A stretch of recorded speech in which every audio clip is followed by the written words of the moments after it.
اب وہ اس خوف سے نہ نکلی تھی کہ ایک پرندہ اس کے سینے پر آ کر بیٹھ گیا تھا۔ اس نے کمرے میں عجیب منظر دیکھا۔ اس منظر نے اسے مزید دہلا دیا۔ اس نے دیکھا کہ ایک بڑا سا پرندہ جو یقیناً الو تھا اس کے بابا پر جھپٹ رہا ہے۔ اس کے بابا جو کرسی پر بیٹھے تھے اور ان کا رخ تانیہ ہی کی طرف تھا، اس اچانک افتاد سے گھبرا کر وہ ہاتھ پاؤں ہلا رہے تھے، اور اس الو کا حملہ اس قدر تند و تیز تھا کہ وہ اس سے اپنے آپ کو بچاتے ہوئے توازن برقرار نہ رکھ سکے۔ ان کی کرسی پیچھے کی طرف الٹ گئی۔ تب وہ گھبرا کر چیخی، نہیں! اس کی یہ ہذیانی چیخ پورے کمرے میں گونج گئی۔ اس کے نہیں کہتے ہی کمرے کا منظر ایک دم تبدیل ہو گیا۔ وہاں اب کچھ نہیں تھا، نہ بابا تھے اور نہ وہ حملہ آور الو تھا، اور اس کی سمجھ میں نہیں آ رہا تھا کہ یہ اس نے کوئی بھیانک خواب دیکھا تھا یا حقیقت میں یہ سب کچھ دیکھا تھا۔ وہ اب پوری طرح بیدار ہو چکی تھی۔ اس نے سائیڈ ٹیبل سے جگ اٹھا کر پانی پیا۔ اس کا حلق بری طرح خشک ہو رہا تھا اور دل کی دھڑکن ابھی تک قابو میں نہیں تھی۔ شاید وہ خواب دیکھ رہی تھی، کیونکہ سونے سے پہلے اس نے اپنے بابا راؤ شمشاد علی کو کرسی پر بیٹھا محسوس کیا تھا، اور وہ ان کے بارے میں سوچتے سوچتے سو گئی تھی۔ شاید اس لیے وہ اب اس کے خواب میں آئے تھے۔ یہ خواب کیا ہیں؟ تشنائے آرزوؤں کا دفینہ؟ لیکن آرزوؤں کے اس دفینے سے تو یہ بڑا بھیانک خواب برآمد ہوا تھا۔ وہ سوچنے لگی یہ کس قسم کا خواب تھا؟ الو کا اس بری طرح اس کے بابا پر حملہ کرنا کیا معنی رکھتا ہے؟ یہ پرندہ اس کے پیچھے کیوں لگ گیا ہے؟ کیا یہ وہی الو ہے جس کا خون ہوا تھا اور بعد میں وہ زخمی الو افضل کے ہاتھ سے یوں اڑ گیا جیسے وہ زخمی ہی نہ ہو؟ یہ الو کالا چراغ نامی ایک پراسرار شخص دے گیا تھا، پھر وہ دوسرے دن وہ اسے واپس لینے آیا تھا۔ الو تو اڑ چکا تھا، وہ خالی پنجرا ہی لے کر چلا گیا تھا۔ اس نے کہا تھا وہ آزاد ہو گیا ہے، اور یہ کوئی اچھی بات نہیں۔ وہ کون؟ اور وہ آزاد کیسے ہو گیا؟ اور یہ بری بات کیوں تھی؟ لیکن وہ تو اپنی آزادی پر بہت خوش تھا۔ اس کا ممنون! وہ خوش ہو کر اسے ایک ڈائری دے گیا تھا جو اس کی شدید خواہش پر اس کی زندگی کے راز کھول دیتی تھی۔ تب اس کی نظر کرسی پر پڑی تھی جو پیچھے کی جانب الٹی ہوئی تھی۔ ارے، یہ کیسے الٹ گئی؟ اگر وہ سب خواب تھا تو اس کرسی کو کون الٹا گیا؟ اس کا مطلب ہے کہ اس نے جو کچھ دیکھا جاگتی آنکھوں سے دیکھا۔ وہ خواب نہیں تھا بلکہ حقیقت تھا، سچ تھا۔ جب وہ اٹھی تو اس کے بابا کمرے میں موجود تھے۔ وہ کرسی پر بیٹھے تھے، شاید وہ اسے دیکھنے آئے ہوں۔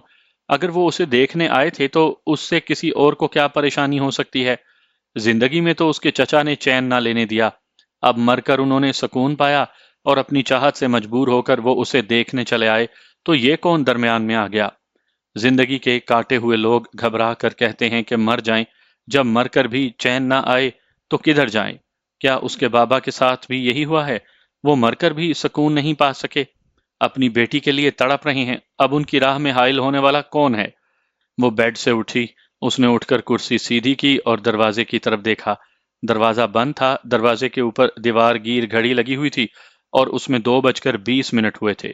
واش روم سے فارغ ہو کر وہ بیڈ پر بیٹھ گئی۔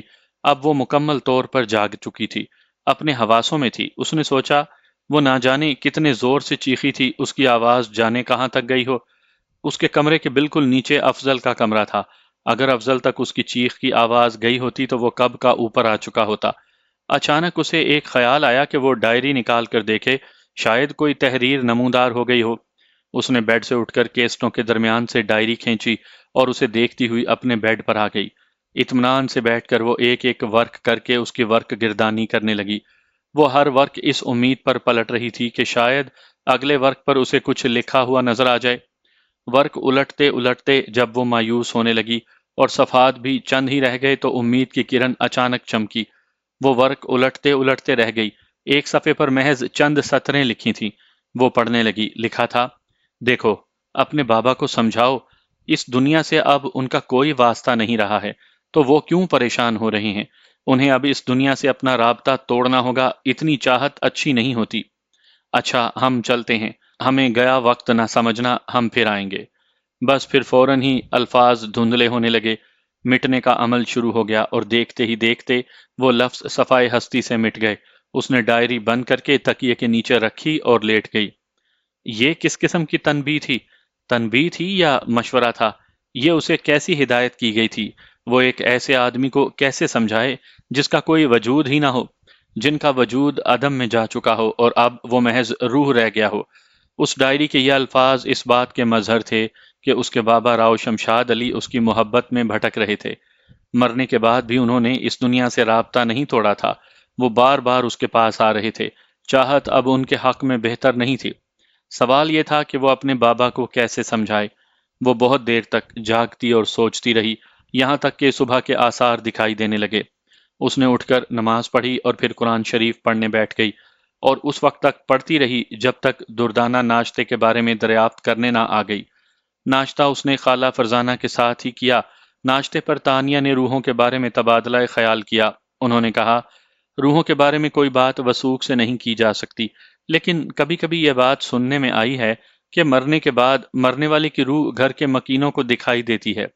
میرا اپنا خیال ہے کہ جن لوگوں کی دلچسپی دنیا یا دنیا والوں کے ساتھ بہت زیادہ ہوتی ہے، ان کی روحیں بھٹکتی رہتی ہیں، یا جو لوگ حادثاتی طور پر مر جاتے ہیں اور ان کی کوئی شدید آرزو موت کی وجہ سے تشنہ رہ جاتی ہے، تو ان کی روحیں دنیا کا طواف کرتی رہتی ہیں۔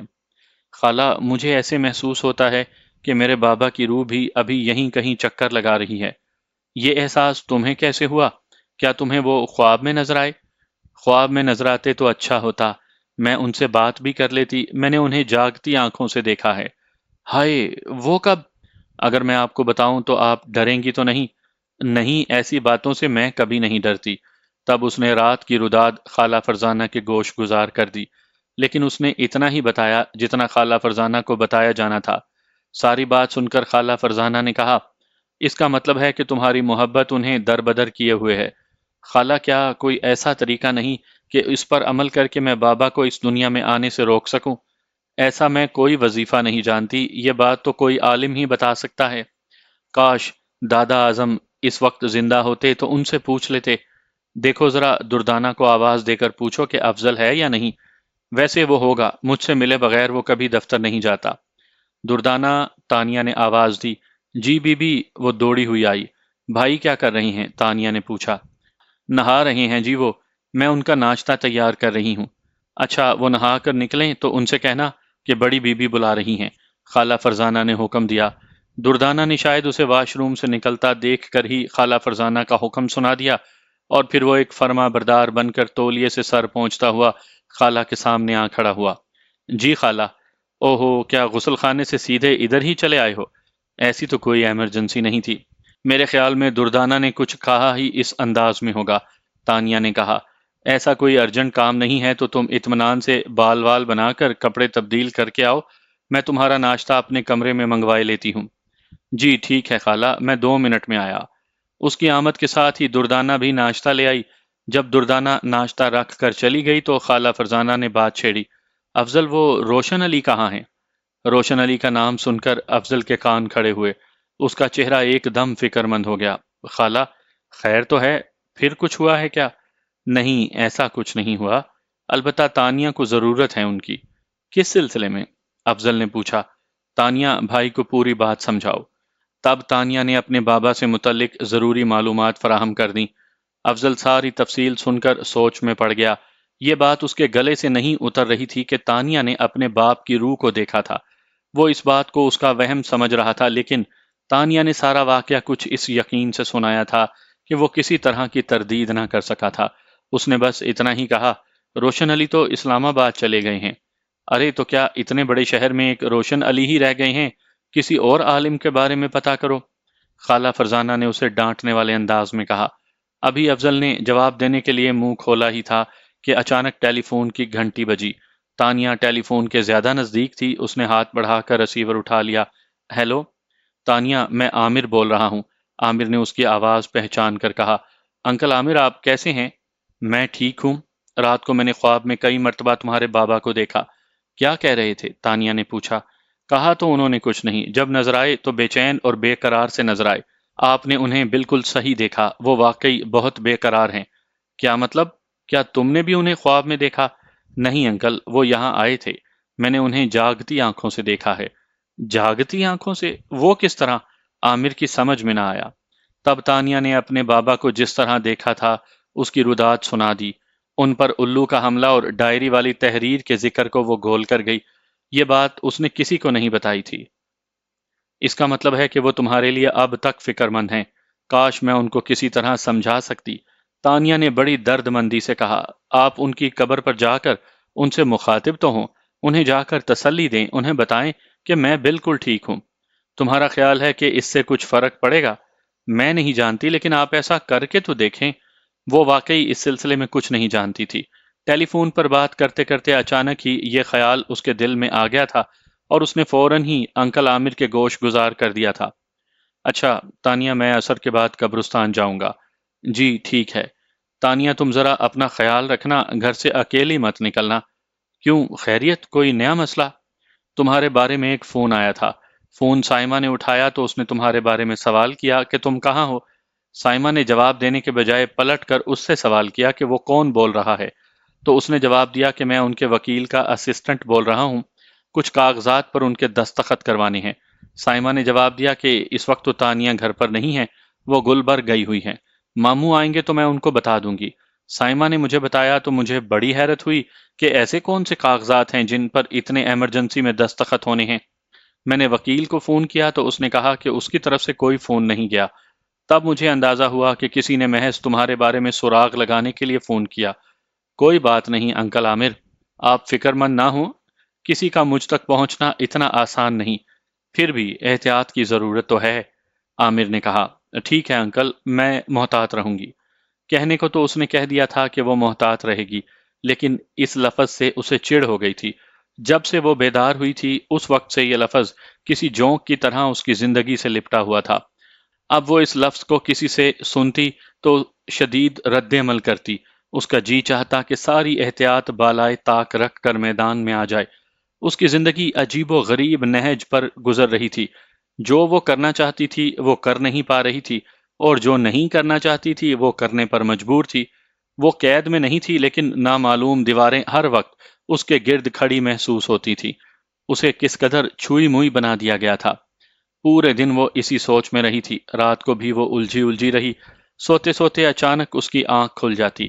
اسے یوں محسوس ہوتا جیسے اس کے بابا آس پاس ہی ہیں۔ وہ اسے نظر تو نہیں آتے تھے، لیکن ان کے ہونے کا احساس بدستور قائم رہتا تھا۔ اس طرح سوتے جاگتے وہ 4 بجے کے قریب گہری نیند میں چلی گئی۔ تب اس نے دادا اعظم کو خواب میں دیکھا۔ ان کا پر نور، پر شفیق اور پرسکون چہرہ دیکھ کر اس کے دل کو ایک دم قرار سا آ گیا۔ دادا اعظم کسی گھنے درخت کے نیچے بیٹھے تھے۔ تانیہ پانی کی تلاش میں کئی گھنٹے سے صحرا میں بھٹک رہی تھی۔ پیاس کی شدت سے اس کے حلق میں کانٹے پڑ رہے تھے۔ بھٹکتے بھٹکتے اچانک دادا اعظم سامنے آ گئے۔ دادا اعظم نے اسے اشارے سے اپنے پاس بلایا، پاس رکھی سراہی سے مٹی کے پیالے میں پانی انڈیل کر اسے دیا۔ وہ بڑا لطیف اور میٹھا پانی تھا۔ پانی پی کر اس کی روح تک سیراب ہو گئی۔ وہ خاموشی سے بہت مؤدب ہو کر ان کے سامنے بیٹھ گئی۔ تب دادا اعظم نے بڑی تسلی آمیز لہجے میں کہا، گھبراؤ مت، پہلے بہت سے حوصلے سے کام لینے کی ضرورت ہے، آئندہ آنے والا وقت بہت سخت ہوگا۔ اتنا کہہ کر دادا اعظم نے اسے کچھ پڑھنے کو بتایا، پھر بولے، اسے پڑھتے ہی تمہارا بابا تمہاری محبت کی گرفت سے آزاد ہو جائے گا، اسے قرار آ جائے گا۔ پھر فوراً ہی اس کی آنکھ کھل گئی۔ دادا اعظم کو خواب میں دیکھ کر جو ایک خوشگوار تاثر قائم ہوا تھا وہ ابھی تک قائم تھا، اور انہوں نے جو پڑھنے کو بتایا تھا وہ بھی اس کے ذہن میں تازہ تھا۔ وہ فوراً اٹھ گئی۔ وضو کر کے اس نے گھڑی دیکھی، ابھی فجر کی اذان ہونے میں وقت تھا۔ اس نے سوچا کہ تب تک قرآن شریف پڑھ لے۔ دادا اعظم نے جو پڑھنے کے لیے بتایا تھا اسے عشاء کی نماز کے بعد 3 دن تک پڑھنا تھا۔ 3 دن کے عمل کے بعد تانیہ نے دادا اعظم کے بتائے ہوئے طریقے پر ایک گلاس پانی پر 7 پھونکیں ماری اور اس پانی کو گلاب کے پودے کے گملے میں ڈال دیا۔ اب اسے کسی سے بات نہیں کرنی تھی اور سیدھا اپنے بیڈ پر لیٹ کر سو جانا تھا۔ تیسرے دن کا عمل اس نے دیر سے شروع کیا تھا تاکہ سونے کا وقت ہو جائے اور وہ کسی سے بات کیے بنا سو جائے۔ اگرچہ وہ دیر سے سونے کی عادی تھی اور نیند بھی اسے کروٹیں بدل بدل کر آتی تھی، لیکن ایسا نہ ہوا۔ بستر پر لیٹنے کے بعد کوئی 10 منٹ کے اندر اسے نیند نے اپنی آغوش میں لے لیا۔ اس رات اس نے اپنے بابا کو خواب میں دیکھا۔ وہ ایک بہت اونچی سی کرسی پر براجمان تھے۔ ان کے سامنے 10-12 آدمی نیم دائرے کی شکل میں بیٹھے تھے۔ اچانک انہیں سامنے سے تانیہ آتی ہوئی نظر آئی تو وہ ان لوگوں سے مخاطب ہو کر کہتے ہیں، آپ لوگ اب جائیں، میں ذرا اپنی بیٹی سے بات کر لوں۔ وہ لوگ فوراً ہی ادھر ادھر ہو کر غائب ہو جاتے ہیں۔ راؤ شمشاد علی اپنی کرسی سے نیچے اتر کر آتے ہیں اور آگے بڑھ کر تانیہ کو گلے سے لگا لیتے ہیں۔ تانیہ ان کے گلے سے لگ کر خلاف توقع رو پڑتی ہے اور اپنے ہاتھوں سے اس کے آنسو صاف کرتے ہیں اور کہتے ہیں، بیٹی رو مت، رو گی تو مقابلہ کیسے کرو گی؟ میں دیکھ رہا ہوں کہ تم شیطانوں میں گھری ہو، غیر انسانی مخلوق کی گرفت میں ہو۔ ڈرو مت، اللہ پر بھروسہ رکھو، یقین رکھو، جو کچھ ہے بس اللہ ہی ہے، اس کے سوا کچھ نہیں تم دیکھو گی۔ یہ سب چیزیں پانی کا بلبلہ ثابت ہوں گی۔ تانیہ روتے روتے بے اختیار مسکرا پڑی اور کہا، انشاءاللہ ایسا ہی ہوگا۔ پھر وہ اپنے بابا سے بولی، بابا مجھے ایک مرتبہ اپنے گلے سے لگا لیں، میں آپ کی محبت کو بہت ترسی ہوئی ہوں۔ ہاں کیوں نہیں میری بیٹی، آؤ۔ راؤ شمشاد علی نے تانیہ کو اپنے سینے سے لگا لیا۔ ادھر تانیہ خواب دیکھ رہی تھی، ادھر وہ قریب کے درخت سے اڑا۔ اس نے بہت تیزی سے اس کے گھر کے ساتھ چکر لگائے اور پھر تانیہ کے کمرے کی چھت پر اتر گیا۔ تانیہ کو یوں محسوس ہوا جیسے کوئی بھاری پرندہ اس کے سینے پر آ بیٹھا ہو۔ وہ ہڑبڑا کر اٹھ بیٹھی۔ کمرے میں اندھیرا تھا، ذہن معوف تھا۔ کچھ دیر کے بعد جب اس کے حواس بحال ہوئے تو وہ بیڈ سے اٹھی اور کمرے کی لائٹ جلائی، جگ سے پانی نکال کر پیا۔ تب اسے یاد آیا کہ وہ عمل کر کے سوئی تھی اور خواب میں اس نے اپنے باپ کو دیکھا تھا۔ پھر وہ پورا خواب اسے یاد آ گیا۔ یہ ایک عجیب سا خواب تھا۔ اسے نہیں معلوم تھا کہ وہ اس قدر تشنا ہے اپنے باپ کی محبت کو، اس قدر ترسی ہوئی اپنے باپ کے گلے لگ کر، جو ایک آسودگی کا احساس ہوا تھا وہ احساس ابھی تک برقرار تھا۔ یہ خواب اس قدر جلد کیوں ٹوٹ گیا؟ وہ منحوس پرندہ کہاں سے آ کر اس کے سینے پر بیٹھ گیا؟ ابھی چند روز پہلے بھی تو ایسا ہی ہوا تھا۔ اس کے بابا جب اس سے ملنے آئے تھے اور وہ کرسی پر بیٹھے سوتی ہوئی تانیہ کو پیار بھری نظروں سے دیکھ رہے تھے تو وہ منحوس پرندہ کہیں سے اچانک نمودار ہو گیا تھا۔ وہ اس کے سینے پر آ بیٹھا تھا اور جب اس کی آنکھ کھلی تھی تو اس نے اس منحوس پرندے کو اپنے باپ پر جھپٹتے ہوئے دیکھا تھا اور پھر وہ منظر باپ کی طرح غائب ہو گیا تھا۔ یہ کون ہے جو باپ بیٹی کی محبت کے درمیان آنے کی کوشش کرتا ہے؟ اس سوال کا جواب تانیہ کے پاس نہیں تھا۔ کمرے میں کچھ حبس کا احساس ہوا تو اس نے کھڑکی کی طرف دیکھا، کھڑکی بند تھی۔ اس نے اٹھ کر کھڑکی کھول دی۔ تازہ ہوا کا جھونکا آیا۔ وہ کھڑکی کے سامنے کھڑے ہو کر لمبے لمبے سانس لینے لگی۔ اس وقت رات کے 1:30 تھے۔ سامنے دور تک رات اپنے بال کھولے سو رہی تھی۔ رات کا اپنا ایک سحر ہوتا ہے، اس کا ایک اپنا فسوں ہوتا ہے۔ تبھی اسے پراسرار کمرے میں لنگڑے راجا سے ملاقات یاد آئی، اس کی بات یاد آئی، جب تم لوگ سو جاتے ہو تو ہم باہر آ جاتے ہیں اور ہر سو ہمارا راج ہوتا ہے۔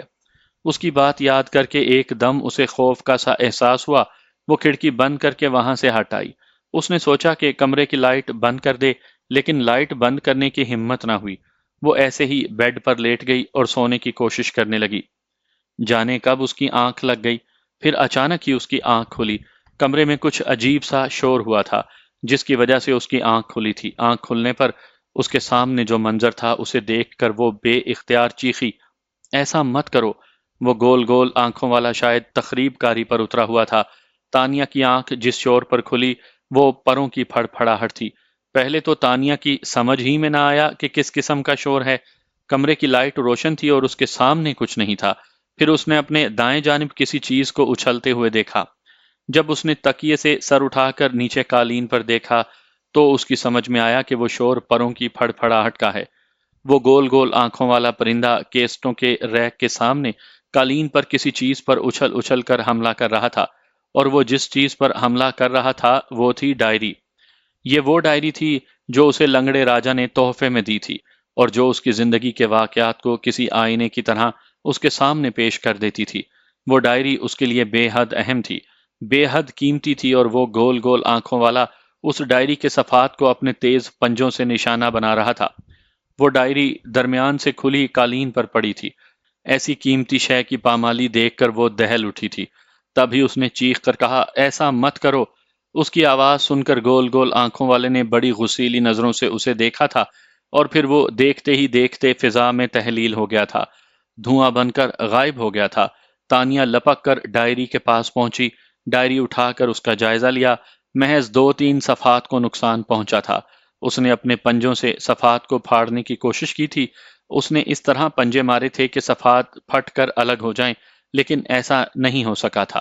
کوئی صفحہ مکمل نہیں پھٹا تھا۔ اگر اس کی آنکھ نہ کھل جاتی تو شاید اس ڈائری کو کوئی نقصان پہنچ جاتا۔ اس نے ڈائری اٹھا کر پھر کیسٹوں کی قطار میں رکھنا چاہی، لیکن کچھ سوچ کر اس نے ارادہ بدل لیا اور اسے الماری کے لاکر میں رکھ کر تالا بند کر دیا۔ اسے خیال آیا کہ یہ کام اس نے پہلے کیوں نہ کیا۔ اگر ڈائری الماری کے لاکر میں ہوتی تو اس گول گول آنکھوں والے کے پنجوں کی دست برد سے محفوظ رہتی، لیکن اسے اندازہ کب تھا کہ ڈائری کے ساتھ اس طرح کی تخریب کاری بھی ہو سکتی ہے۔ ڈائری کو محفوظ کر کے وہ بیڈ پر لیٹ گئی اور سونے کی کوشش کرنے لگی۔ جلد ہی اسے نیند نے آ لیا۔ صبح دیر سے اس کی آنکھ کھلی، اور وہ بھی اس وقت جب دردانہ نے آ کر دروازہ بجایا۔ گھڑی پر نظر ڈالتی ہوئی وہ دروازے کی طرف بھاگی۔ دروازہ کھولا تو دردانہ کا پریشان چہرہ نظر آیا۔ خیر تو ہے بی بی، آج کیا اٹھنے کا ارادہ ہی نہیں تھا؟ 4 پھیرے مار چکی ہوں، اب دروازہ کھلے کہ تب دروازہ کھلے؟ تنگ آ کر بڑی بی بی نے دروازہ کھٹکھٹانے کا حکم دے ہی دیا۔ چلیے، وہ آپ کا انتظار کر رہی ہیں۔ خالہ نے ناشتہ تو کر لیا نا؟ تانیہ نے فکر مند ہو کر پوچھا۔ ہاں جی، ناشتہ تو کر لیا، دردانہ نے بتایا، لیکن آپ کا کافی انتظار کر کے کیا۔ چلو شکر ہے، تانیہ نے کہا۔ اچھا دردانہ تم چلو، میں نہا کر آتی ہوں۔ دردانہ کے جانے کے بعد وہ واش روم میں گھس گئی، وہاں سے تر و تازہ ہو کر نکلی۔ ڈریسنگ ٹیبل کے سامنے کھڑے ہو کر وہ اپنے بال خشک کرنے لگی۔ اس کے بال گہرے سیاہ، انتہائی چمکیلے اور ریشمی تھے، لمبے اتنے کہ گھٹنوں سے نیچے آتے تھے۔ بالوں میں برش پھیرتے ہوئے اس کی نظر اپنے چہرے پر ٹھہر گئی۔ کافی دنوں کے بعد اس نے اپنے چہرے پر نظر کی تھی۔ جب سے پراسرار واقعات کا سلسلہ شروع ہوا تھا، اسے اپنا ہوش ہی نہ تھا۔ آج اسے کچھ سکون محسوس ہوا تھا۔ اس کی نظر اپنے وجود پر جم گئی تھی۔ وہ اتنی ہی حسین تھی کہ کوئی اسے ایک نظر دیکھتا تو بار بار دیکھنے کی خواہش کرتا۔ سفید گلابی رنگت، سرو قد، پرکشش آنکھیں، گھنی اور لمبی پلکیں، ترشے ہوئے خوبصورت ہونٹ، کتابی چہرہ، لمبی حسین گردن، متناسب جسم، نرم و نازک ہاتھ، کومل پاؤں، چال ایسی کہ وقت اپنی رفتار بھول جائے، آواز ایسی کہ جو سنے سحر زدہ ہو جائے۔ اس وقت وہ خود کو اتنی پیاری لگ رہی تھی کہ وہ اپنے آپ میں کھو سی گئی۔ برش ہاتھ سے چھٹا تو ہوش آیا۔ جلدی جلدی اس نے اپنے بالوں میں برش پھیرا اور نیچے اتر گئی۔ ناشتے کے بعد وہ خالہ فرزانہ سے محو گفتگو رہی۔ اس نے انہیں اپنا خواب سنایا، یہ بتایا کہ اس نے اپنے بابا کو کس طرح خواب میں دیکھا، کس طرح انہوں نے گلے لگایا اور کیا کہا۔ ساری بات سن کر خالہ فرزانہ بولی، یہ بات تمہارے بابا نے عجیب کہی کہ تم غیر انسانی مخلوق کی گرفت میں ہو۔ خالہ، یہ غیر انسانی مخلوق کیا ہوتی ہے؟ تانیہ نے پوچھا۔ جو انسان نہ ہو، یعنی جن ہو؟ جن بھی ہو سکتے ہیں، لیکن میرے خیال میں اس دنیا میں انسانوں اور جنوں کے علاوہ ایک تیسری مخلوق بھی ہوتی ہے۔ خالہ فرزانہ نے اظہار خیال کیا۔ وہ کون سی؟ شیطانی مخلوق۔ شیطانی مخلوق؟ تانیہ نے وضاحت طلب انداز میں دہرایا۔ خبیث روحیں، چڑیلیں، پچھل پائیاں، سرکٹے، چھلاوے، بھوت اور جانے کیا کیا، یہ سب شیطانی مخلوق ہیں، خالہ فرزانہ نے سمجھایا۔ اور جانور؟ تانیہ نے پوچھا۔ کیا جانور بھی پراسرار ہو سکتے ہیں؟ کچھ جانور بھی بڑے پراسرار ہوتے ہیں، مثلاً بلی، کتا، الو اور چمگادڑ وغیرہ، خالہ فرزانہ نے بتایا۔ کتے کے بارے میں کہا جاتا ہے کہ وہ ان چیزوں کو بھی دیکھ لیتا ہے جنہیں انسان نہیں دیکھ پاتا۔ خالہ، کیا انسانوں میں غیر انسان نہیں پائے جاتے؟ یہ عجیب سوال تھا۔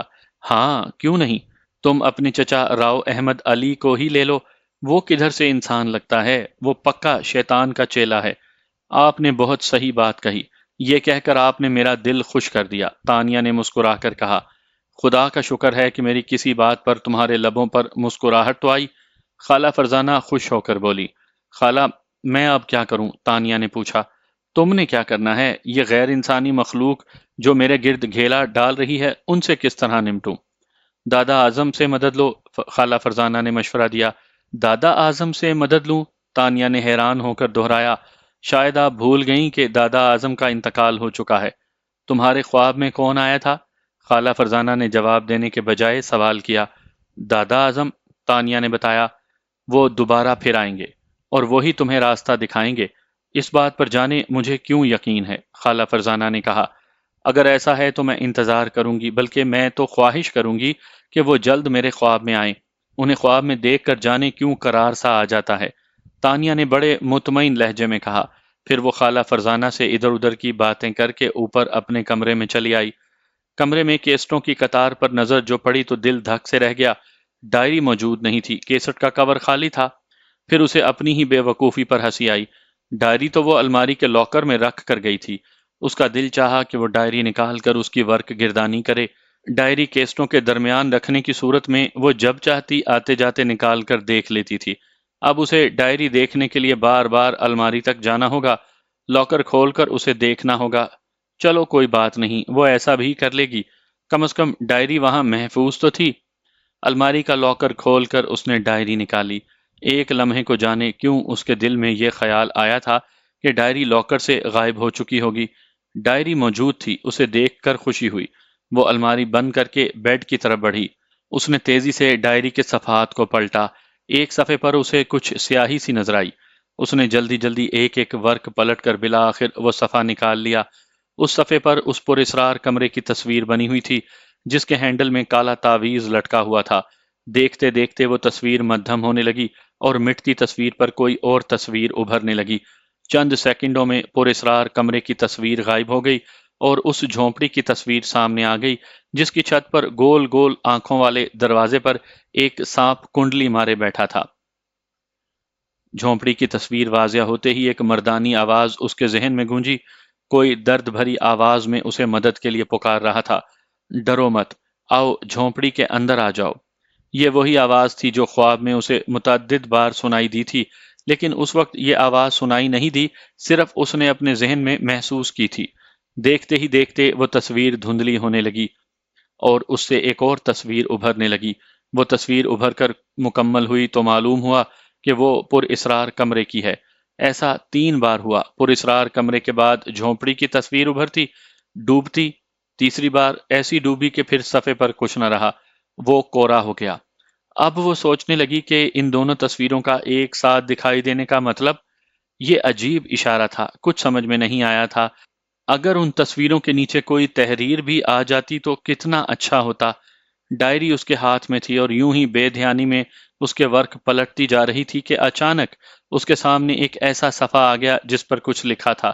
وہ خوشی سے جھوم اٹھی۔ یہ چند جملے تھے، ان جملوں میں تانیہ کو ہدایت کی گئی تھی۔ چند لمحے پہلے اس کے ذہن میں جو الجھن پیدا ہوئی تھی وہ اس تحریر سے رفع ہو گئی تھی۔ اب اسے سفر کرنا تھا۔ اس سفر کے لیے اس نے ایک بیگ تیار کر لیا جس میں انتہائی ضرورت کی چیزیں رکھی گئی تھیں۔ اشیاء کے رکھے جانے کے باوجود یہ بیگ اتنا ہلکا تھا کہ وہ اسے کندھے پر لٹکا کر بآسانی میلوں چل سکتی تھی۔ اسے اندازہ نہیں تھا کہ اسے کس قسم کا سفر درپیش ہوگا۔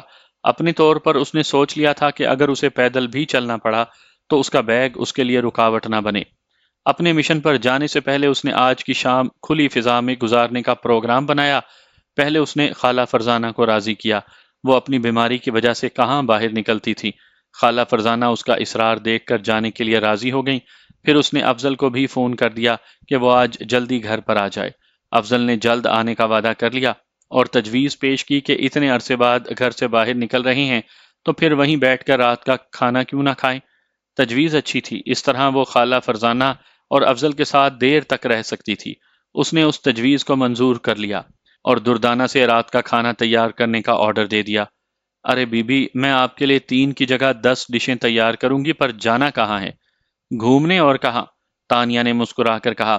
پہلے ہم سمندر پر جائیں گے، وہاں شام گزاریں گے، اس کے بعد ہل پارک جائیں گے، رات کا کھانا وہیں کھائیں گے، پھر راستے میں آئس کریم کھاتے ہوئے 11 بجے تک واپس گھر۔ واہ بی بی، مزہ آ گیا، دردانہ خوش ہو کر بولی۔ ایسا زبردست پروگرام، بس دیکھ لو، تانیہ خوش دلی سے بولی۔ ٹھیک ہے بی بی، میں ابھی سے شام کی تیاریاں شروع کر دیتی ہوں۔ ہاں ہاں، جلدی جاؤ، بھاگو۔ تانیہ دردانہ سے بات کر رہی تھی تو خالہ فرزانہ اس کا چہرہ بڑے غور سے دیکھ رہی تھی۔ تانیہ کا اچانک اس طرح گھومنے کا پروگرام بنا لینا ان کے گلے سے نہیں اتر رہا تھا۔ دردانہ کے جانے کے بعد خالہ فرزانہ کی طرف تانیہ نے دیکھا تو انہیں بڑی محویت سے اپنی طرف دیکھتے ہوئے پایا۔ خالہ، کیا ہوا؟ تانیہ نے حیران ہو کر پوچھا۔ یہی تو میری سمجھ میں نہیں آ رہا۔ خالہ فرزانہ بدستور اس کی طرف دیکھ رہی تھی، پھر اس کا نازک ہاتھ اپنے ہاتھ میں لے لیا اور بڑی اپنائیت سے بولی، تجھے کیا ہوا ہے میری جان؟ مجھے تو بتا۔